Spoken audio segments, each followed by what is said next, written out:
In 2012, a team at the University of Toronto did something that seemed impossible. They built a neural network called AlexNet that could recognize images better than any system before it, and they didn't use a supercomputer. They used two Nvidia gaming GPUs, the kind you'd find in a teenager's gaming rig. That moment changed everything. Today, Nvidia is worth over $2 trillion, and every major AI breakthrough, from ChatGPT to self-driving cars, runs on their chips. But here's a question nobody asks. Why? Why did graphics cards, designed to render video games, become the secret weapon that unlocked artificial intelligence? Well, the answer lies in a fundamental mismatch between how we build computers and how intelligence actually works.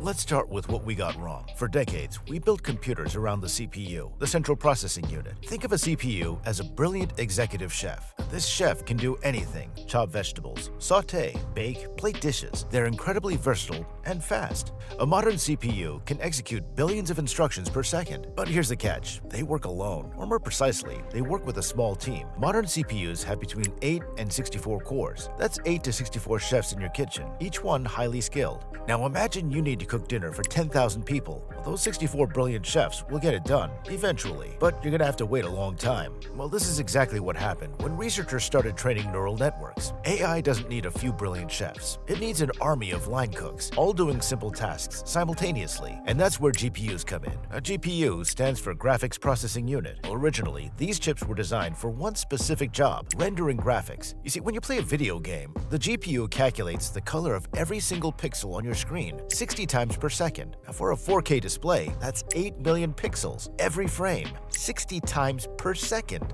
Think about that math. 8 million calculations, 60 times per second. That's 480 million calculations every second, just to show you a video game. To handle this, GPU designers made a radical choice. Instead of building a few incredibly smart cores like a CPU, they built thousands of simple cores. A modern Nvidia H1 GPU, the chip powering most of today's AI, has 16,896 cores. Not 64 cores, not 640 cores, nearly 17,000 cores. This is the assembly line principle. You don't need every worker to be able to build an entire car. You need thousands of workers, each installing one bolt over and over again in perfect synchronization. Now, here's where it gets interesting. In 2006, Nvidia made a bet that changed computing forever. They released something called CUDA, Compute Unified Device Architecture. CUDA was a programming language that let developers use those thousands of GPU cores for anything, not just graphics. Suddenly, if you had a problem that could be broken into thousands of identical tasks, training a neural network, you could use a GPU. But there's a deeper reason why GPUs became AI's secret weapon, and it's not just about having more cores. Neural networks learn through something called backpropagation. Without getting too technical, the network makes predictions, measures its errors, and then adjusts millions of parameters to get better. The key word here is millions. Large language models like GPT-4 have hundreds of billions of parameters. Every time the model trains on a piece of text, it has to update many of those parameters. And here's the kicker: these updates involve massive matrix multiplications. Now, a matrix is just a grid of numbers, and multiplying matrices means taking rows from one grid, columns from another, multiplying corresponding numbers, and adding them up. For a small matrix, this takes seconds. For the matrices in AI, which can be 10,000 by 10,000 numbers or larger, this would take a CPU forever. But matrix multiplication has a beautiful property: every calculation is independent. The result in row 5, column 7 doesn't depend on the result in row 2, column 3. Now, this means you can calculate all of them simultaneously, and this is perfect for GPUs. Those 17,000 cores can each handle one small piece of the matrix, all at the same time. What would take a CPU hours,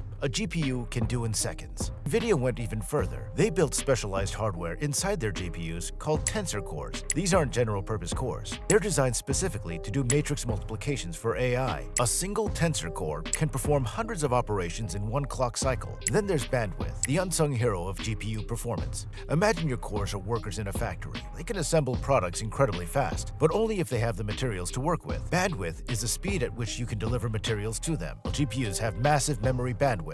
An H100 can move 3 terabytes of data per second. That's 3,000 gigabytes per second. This is why training AI on GPUs isn't just faster, it's fundamentally different. The data flows fast enough to keep all those thousands of cores fed with work. But CPUs, with their few smart cores, never needed this kind of bandwidth. But for AI, bandwidth is everything. So let's recap. GPUs have thousands of cores for parallelism, specialized tensor cores for matrix math, and massive bandwidth to keep everything running. This combination is why Nvidia calls their platform CUDA. It's not just a chip, it's an entire architecture designed for parallel computation. Let's trace how Nvidia went from gaming chips to AI dominance. In 2006, CUDA launched, but nobody cared. Gamers didn't need it, and researchers were skeptical. Well, the first few years were slow. Then came 2009. A researcher named Andrew Ng at Stanford started using GPUs to train neural networks. He showed that a single GPU could match the performance of a 100-core CPU cluster. Suddenly, researchers who couldn't afford supercomputers could do cutting-edge AI work with a $500 graphics card. But the breakthrough moment was 2012. AlexNet. Geoffrey Hinton's team at the University of Toronto used two Nvidia GTX 580 GPUs to win the ImageNet competition, crushing the competition. Their error rate was 15.3%. The next best system, 26.2%. Now that's not just an improvement, that's a revolution. Computer vision, which had been stuck for years, suddenly leaped forward. Within 2 years, error rates dropped to 7%, then 3%. By 2015, computer vision systems were more accurate than humans. Well, this caught the attention of every tech company on Earth. Google, Facebook, Microsoft, they all started buying GPUs, but they didn't want gaming GPUs. They wanted industrial-scale AI hardware. Well, Nvidia responded by creating data center GPUs. The Tesla K40 in 2013, the P100 in 2016, the V100 in 2017. Each generation was faster, more power efficient, and more expensive. The V100 cost $10,000. Companies bought hundreds of them. Then came the Transformer architecture in 2017, the technology behind ChatGPT. Transformers require even more matrix multiplication than earlier neural networks. They were practically designed for GPUs. OpenAI trained GPT-3 on thousands of Nvidia V100 GPUs. The training run took weeks and cost millions of dollars in compute. You literally could not train GPT-3 on CPUs. It would take decades. Well, today, Nvidia's H100 and H200 GPUs power virtually every major AI system. Microsoft's Azure, Google's Cloud, Amazon's AWS. They're all racing to deploy as many Nvidia GPUs as possible. Nvidia went from making gaming chips to controlling the infrastructure of the entire AI revolution. Their latest chips cost $30,000 to $40,000 each, and companies are buying them by the tens of thousands. Let's look at two specific examples of how GPUs changed AI. Case Study 1. AlexNet and the Computer Vision Revolution. Now, before 2012, computer vision was improving slowly, about 1 to 2% per year. AlexNet didn't just win the ImageNet competition, it demonstrated that deep learning worked. But here's what's remarkable. Hinton's team trained an 8-layer neural network with 60 million parameters in less than a week using 2 gaming GPUs. Previous systems used handcrafted features, humans designing what the computer should look for. AlexNet learned features automatically. It taught itself to recognize edges, then textures, then object parts, then whole objects. And it only worked because GPUs made training feasible. Within 3 years, this approach led to facial recognition, medical image analysis, autonomous vehicles, all because 2 GPUs made the impossible possible. Case Study 2. Large language models. GPT-3 has 175 billion parameters. Training it required seeing 300 billion tokens of text, essentially hundreds of thousands of books worth of data. Every parameter needed to be updated billions of times. The total computation? Approximately 3.14 times 10 to the power of 23 floating point operations. That's 314 followed by 21 zeros on a high-end CPU doing 1 trillion operations per second. This would take 10,000 years. OpenAI trained GPT-3 in about 1 month using 10,000 Nvidia V100 GPUs working in parallel. The cost? Estimated at $4 to $5 million just for the compute time. But here's the thing. Even this massive expense was only possible because of GPUs. Without them, these models literally could not exist. Not would be more expensive, could not exist. Now let's tackle 2 persistent myths about GPUs and AI. Myth number 1. More cores always means faster processing. Well, not true.